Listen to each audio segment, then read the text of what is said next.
بسم اللہ الرحمن الرحیم۔ السلام علیکم ورحمۃ اللہ وبرکاتہ۔ ناظرین، میں ہوں مفتی محمد حسین خلیل خیل اور آپ دیکھ رہے ہیں ہمارا یوٹیوب چینل مفتی حسین لیکچرز۔ مالیاتی فقہ کے حوالے سے دروس کا سلسلہ شروع ہے اور اس سلسلے کے 4 دروس آپ کے سامنے آ چکے ہیں اور یہ اس سلسلے کا 5واں درس ہے، اور اس درس کا موضوع بھی ایجاب و قبول کے مسائل ہیں۔ جیسے کہ ابتدا سے یہ بات آپ کے سامنے ہے کہ یہ ایک اہم مرحلہ ہے خرید و فروخت کا، اور اس کے بہت سارے فقہی مسائل ہیں، تو ہمیں ان تمام مسائل سے واقف ہونا ضروری ہے۔ آج کی جو نشست ہے اس کا پہلا مسئلہ یہ ہے کہ محدود مدت کے لیے اگر کوئی آفر کی جائے خرید و فروخت کی تو اس کا کیا حکم ہوگا۔ تو یہ جو محدود مدت کے لیے آفر ہے، کبھی تو یہ زبانی پیشکش ہوگی، وربل آفر ہوگی، اور کبھی ریٹن آفر ہوگی، تحریری پیشکش۔ تو اگر زبانی پیشکش ہے تو اس حوالے سے تو یہ بات طے ہے کہ وہ صرف اسی مجلس کی حد تک منحصر رہے گی جس میں یہ پیشکش کی گئی ہے، لہٰذا وہ مجلس جب ختم ہو جائے گی تو اس پیشکش کا اثر بھی ختم ہو جائے گا۔ اگر اس کے بعد اس کو قبول کیا جائے تو اس کی کوئی حیثیت نہیں ہوگی۔ مثلا میں نے آپ سے کہہ دیا کہ یہ چیز میں آپ کو بیچتا ہوں، 1 ہفتے تک کے لیے آپ کو آفر ہے، اور آپ نے اس مجلس میں کوئی بات نہیں کہی کہ میں خریدتا ہوں، بعد میں کسی وقت میں آپ کہتے ہیں کہ میں خریدتا ہوں، تو آپ کے اس کہنے سے کوئی خرید و فروخت کا معاملہ وجود میں نہیں آئے گا۔ البتہ اگر اس کے بعد میں الگ سے یہ کہہ دوں کہ میں نے آپ کو وہ چیز بھیج دی تو ایک نیا ایجاب و قبول ہوگا، لیکن سابقہ جو آفر تھی اس کا اثر اس مجلس کے خاتمے کے ساتھ ختم ہو چکا ہے۔ تو یہ تو وربل آفر کا حکم تھا جو کہ یہ ہے۔ البتہ جو ریٹن آفر ہے، جو تحریری پیشکش ہے، تو اس میں یہ ہو سکتا ہے کہ وہ بعد تک باقی ہو، اور اس میں اگر کوئی مدت متعین کی گئی ہے، جو ٹائم فکس کی گئی ہے، تو جب تک وہ ٹائم آیا نہیں ہے، گزرا نہیں ہے، تو اس وقت تک یہ آفر برقرار رہے گی۔ لہٰذا اگر میں نے آپ کو ایک ای میل کر دی اور اس میں آپ کو ایک کمپیوٹر بیچنے کی آفر کی اور یہ کہا کہ یہ اس مہینے کی 20 تاریخ تک یہ آفر میری طرف سے مہیا ہے، موجود ہے، تو آپ 20 تاریخ تک کسی بھی وقت اس آفر کو قبول کر سکتے ہیں۔ البتہ وہ جو ٹائم لیمٹ ہے وہ گزرنے کے بعد پھر اس آفر کا کوئی موقع نہیں رہے گا اور یہ کینسل اور منسوخ ہو جائے گا۔ تو اس کے بعد پھر اسی آفر کو قبول کرنے سے کوئی نیا معاملہ وجود میں نہیں آئے گا۔ البتہ اگر 20 تاریخ کے بعد مثلا آپ نے مجھے آفر کی، یعنی میرے آفر کا جواب دیا، تو وہ میرے آفر کا جواب تو نہیں ہوگا، جیسے کہ ابھی ہم نے بات سمجھ لی، لیکن وہ ایک نیا آفر ہوگا۔ تو اگر اس کو میں الگ سے قبول کر لوں تو وہ ایک مستقل ایجاب و قبول اور ایک خرید و فروخت کا ایک نیا معاملہ ہوگا، لیکن وہ سابقہ معاملہ جو ہے وہ ختم ہو چکا ہے۔ تو یہ جو پوائنٹس ہے یہ سمجھنا ضروری ہے تاکہ یہ بات واضح ہو کہ کس مرحلے پر خرید و فروخت کا معاملہ ہوا اور کس موقع پر نہیں ہو سکا۔ اس سلسلے کا اور مسئلہ یہ ہے کہ جو جدید آلات اتصال ہے، جو مینز آف کمیونیکیشن ہے، تو ان کے ذریعے سے معاملہ انجام دینے کا کیا حکم ہے۔ تو یہ بات ہم پڑھ چکے ہیں کہ خرید و فروخت کا جو معاملہ ہے وہ 4 طریقوں سے ہو سکتا ہے، اور ان 4 میں سے ایک کا لکھنے کا طریقہ بھی تھا۔ تو اس لکھنے کے طریقے میں جیسے کہ کاغذ پر ہاتھ سے کوئی چیز لکھی جا سکتی ہے، تو اس طرح جو جدید آلات اتصال ہے ان کے ذریعے سے بھی یہ تحریر کی جا سکتی ہے، اور جو بھی آلات مروج ہو یا جو نئے ایجاد ہوں گے مستقبل میں، تو سب کے ذریعے سے اگر کوئی تحریر لکھی جائے گی تو اس تحریر کو ایسا ہی سمجھا جائے گا جیسے کہ ہاتھ سے کوئی تحریر لکھی ہوئی ہو۔ یہ نہیں کہا جائے گا کہ اس میں تو سافٹ ویئر کے ذریعے سے بٹن کو کمانڈ دیا جاتا ہے، پھر سافٹ ویئر اس کو کریٹ کرتا ہے تو ایک نئی چیز ہوتی ہے۔ تو یہ فلسفے اس میں نہیں چلیں گے، بلکہ شرعی حوالے سے اس کا وہی حکم ہوگا جو ہاتھ سے لکھنے کا ہے۔ مثلا میسج لکھنے کا وہی حکم ہے جو ہاتھ سے لکھنے کا ہے۔ لہٰذا اگر کوئی ہاتھ سے بیوی کو طلاق لکھ کر دے دے تو جیسے کہ وہ طلاق واقع ہو جاتی ہے، تو کوئی اگر میسج میں لکھ کر دے دے تو وہ بھی ہو جاتی ہے۔ تو جدید جو آلات اتصال ہے ان کے ذریعے سے پیغام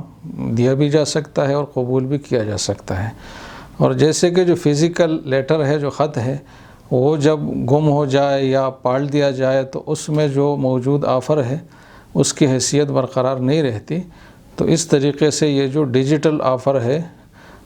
تو اس کو بھی اگر ڈیلیٹ کیا جائے یا ڈیلیٹ ہو جائے تو اس کے بعد اس کو قبول کرنے اور اس کو ایکسیپٹ کرنے کا موقع پھر باقی نہیں رہتا۔ اگر کوئی کرے گا بھی تو اس سے خرید و فروخت کا معاملہ وجود میں نہیں آئے گا۔ اور مسئلہ اس سلسلے کا یہ ہے کہ آمنے سامنے ہونے کی صورت میں اگر کوئی تحریر کا طریقہ اختیار کرے، جیسے کہ دو آدمی بیٹھے ہوئے ہیں اور وہ چاہتے ہیں کہ ہماری گفتگو سے آس پاس کے لوگ واقف نہ ہوں، تو وہ تحریری طور پر آفر ایک دوسرے کو دیتے ہیں اور آفر کو قبول کرتے ہیں۔ تو آمنے سامنے ہونے کی صورت میں کیا حکم ہوگا؟ کیونکہ غائب ہونے کی صورت میں تو ظاہر ہے کہ یہ طریقہ معتبر ہے اور اس کے علاوہ کوئی اور چارہ بھی نہیں ہے، لیکن اگر آمنے سامنے ہو تو اس حوالے سے بھی حکم یہی ہے کہ اس طرح کی جو کتابت ہے وہ بھی معتبر ہے، اور اس میں یہ نہیں کہا جائے گا کہ جب یہ زبانی طور پر بولنے پر قدرت رکھتے ہیں تو پھر تحریر کیوں؟ اس لیے کہ تحریر بھی زبان کے کہنے کے مترادف ایک چیز ہے۔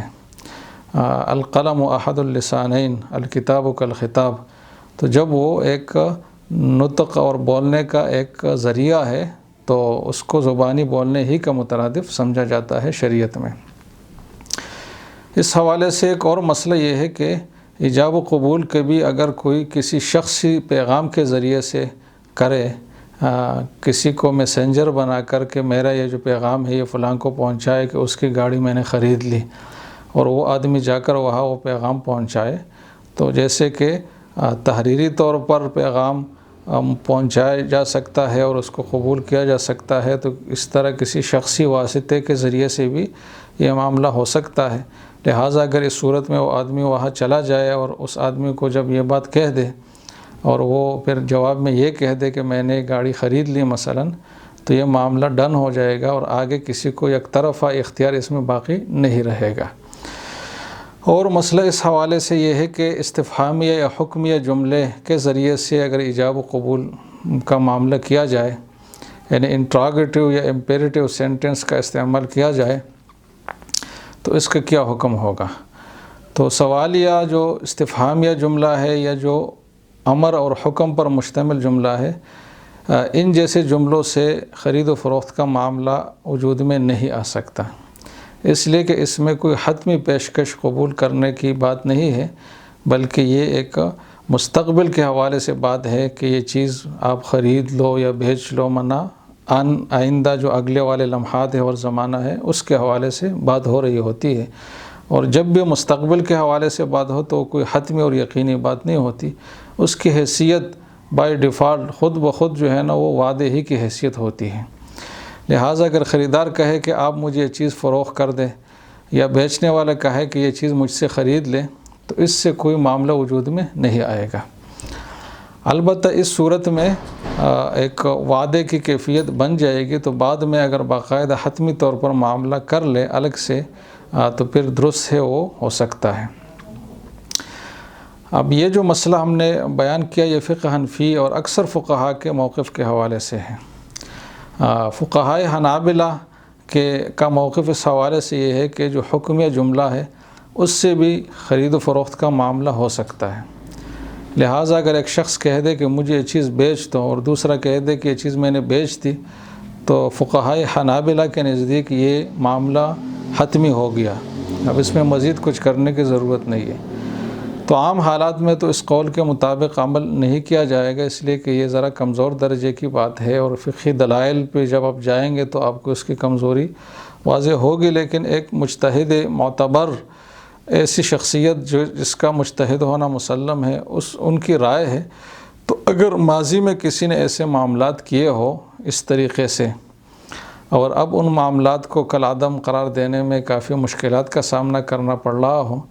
تو ماضی کے حوالے سے پھر فقہائے حنابلہ کا جو موقف ہے اس پر عمل کیا جا سکتا ہے تاکہ حرج سے بچا جائے۔ ایجاب و قبول کے حوالے سے ایک اور مسئلہ یہ ہے کہ ضمنی ایجاب و قبول بعض اوقات کیا جاتا ہے، کہ صراحتاً تو کوئی ایجاب و قبول نہ ہو لیکن الفاظ ایسے ہو جس کے ضمن میں خود بخود یہ ہو جائے۔ مثلا اگر میں کہتا ہوں کہ یہ چیز مجھ سے لے لو، تو اس لے لو کے ضمن میں یہ ہے کہ آپ یہ چیز لینے والے